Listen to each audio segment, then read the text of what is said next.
Government will be reintroducing property tax from July 2014. However, taxes on land and properties will be introduced in phases over a 3-year period. The announcement was made by Finance Minister Larry Howai during his budget presentation in Parliament. Cherrylene Lewis has more. The introduction of land and building taxes will be done in 3 phases over a 3-year period from 2014 to 2017. According to Finance Minister Larry Howai, the backbone of a successful land and building tax is a proper evaluation of properties within a transparent network. Minister Howai said the first introduction of taxes will be for industrial plant and machinery properties, which will kickstart from July 2014. I propose to phase in these taxes over the period 2014 to 2017, during which time the properties will be valued and consultations will be held with all stakeholders. In Phase 1, and effective immediately, we shall commence valuations of all industrial land, including plant and machinery, whether house or in-house, with a view to implement this tax by July 1st, 2014. Minister Howai said the second and third phase will include commercial, agricultural and residential properties. In Phase 2, we will impose a tax on commercial properties, and in Phase 3, we will impose a tax on agricultural lands and on residential properties, with a deductible allowance to provide relief to certain agricultural landowners and low-income homeowners. Additionally, Minister Howai said the government will continue to provide adequate and affordable homes to citizens of the country, firstly starting with construction of homes at a cost of $858 million. Home construction will commence on 3 new sites to yield 2,575 housing units over a period of 3 years at a cost of $858 million at Terrestrial Lands, Eden Gardens, and Pineapple Smith Lands. A further $60 million will be spent by the Housing Ministry.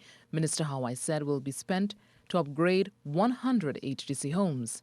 Full construction phase will commence on 7 sites under the Inter-American Development Bank Assisted Squatter Regularization Program, yielding 1,500 upgraded lots at a cost of $60 million.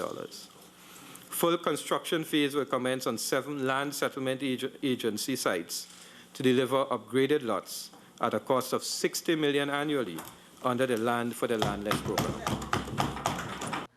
As such, Minister Howai said the Housing Ministry will be allowing the extension of a 2% mortgage payment to all persons occupying residential service lots whose incomes do not exceed $8,000 per month and the value of whose properties does not exceed $450,000.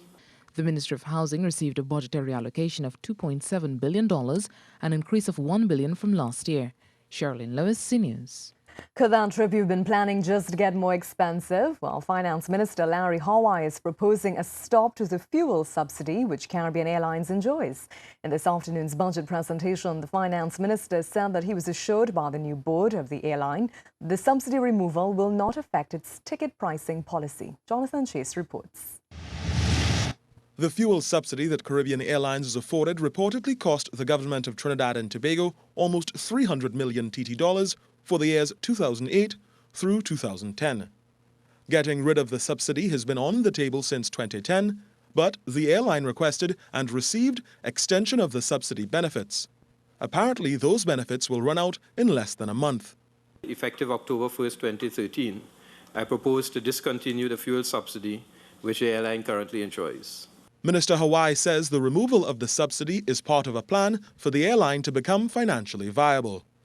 Caribbean Airlines must move towards the adoption of a financially sound business model for positioning the airline in targeted segments of the global tourism market. Mr. Howai says members of the new board of Caribbean Airlines, who were installed in May this year, assured him that the prices of tickets will not be affected by the removal of the fuel subsidy. These factors have been incorporated into the business plan, which I shall receive on September 17th. I have been assured by the board of Caribbean Airlines Limited that the removal of the fuel subsidy will not impact the ticket pricing policy. The subsidy for the Tobago airlift will remain in place. Jonathan Chase,